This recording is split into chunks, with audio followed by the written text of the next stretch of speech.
আমাদের এই গণ অভ্যুত্থানটা যে হলো, এখানে কিন্তু আওয়ামী লীগের অনেকগুলো অ্যাসেট রেখে তারা চলে গিয়েছিল এবং এই নির্বাচন কমিশনটা 15 বছর তারা নিজেদের মতন সাজিয়েছিল। তো এই যে তারা এই গনিমতের মালগুলা রেখে গিয়েছিল, সেই গনিমতের মাল উপদেষ্টা, বিএনপি, জামাত সবাই এই গনিমতের মালগুলো ভাগ করে নিয়েছে এবং এই রাষ্ট্রের বর্তমান যা অবস্থা, এই ইলেকশন কমিশনও তারা গনিমতের মাল হিসাবে ভাগ করেছে। আর্মি এক ভাগ নিয়েছে, বিএনপি এক ভাগ নিয়েছে, জামাত এক ভাগ নিয়েছে।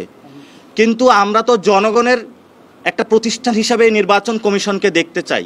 এজন্য আমরা ওনাদেরকে বলেছি যে এটা 3-4 দল বা আর্মির অথবা ডিজিএফআইয়ের একটা আপনি গনিমতের মাল হিসাবে দেখবেন না যে আওয়ামী লীগ রেখে গিয়েছিল পুরা নির্বাচন কমিশন খালি, আপনি রুলস রেগুলেশনের মধ্যে আসতে হবে।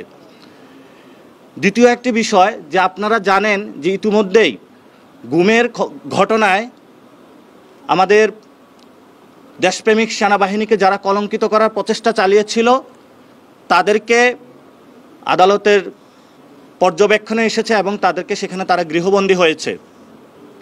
কিন্তু গত 15 বছরে সেই সকল ব্যক্তির মধ্যে যেমন জিয়াউল আহসান, আপনাদের নাম জানেন, উনিও এই নির্বাচন কারচুপি থেকে শুরু করে এই প্রতিষ্ঠানটা ধ্বংসের মধ্যে অন্যতম কারিগর ছিল।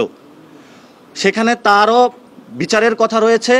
তেমনিভাবে আজকে আমরা বলেছি গত 15 বছরে এখানে যারা নির্বাচন কমিশনে এই সকল কার্যক্রমের সাথে সংশ্লিষ্ট ছিল তাদেরকে বিচারের আওতায় আনার জন্য।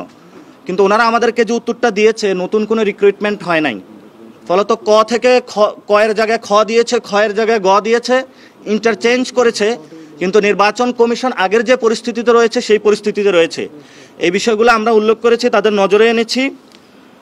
আরেকটি বিষয় হলো এই যে গণতান্ত্রিক যে যাত্রা আমাদের, এই গণতান্ত্রিক যাত্রায় আমরা নির্বাচন কমিশন কোনো নির্দিষ্ট ধর্মের কাছে দিতে চাই না, কোনো ধর্মীয় রাজনৈতিক দলের কাছেও দিতে চাই না, অথবা কোনো ফ্যামিলির কাছেও আমরা এই নির্বাচন কমিশন বর্গা দিতে চাই না। আমরা চাই নির্বাচন কমিশনটা জনগণের হবে। এই জন্য আমরা জুতোর তলা ক্ষয় করে হলো বারবার এই নির্বাচন কমিশনের কাছে আসি, আপনাদের সামনে দাঁড়াই। আমরা ওনাদের কাছে বলেছি যে নির্বাচন কমিশনকে স্বাধীন করুন, স্বাধীন প্রতিষ্ঠান হিসেবে রাখুন।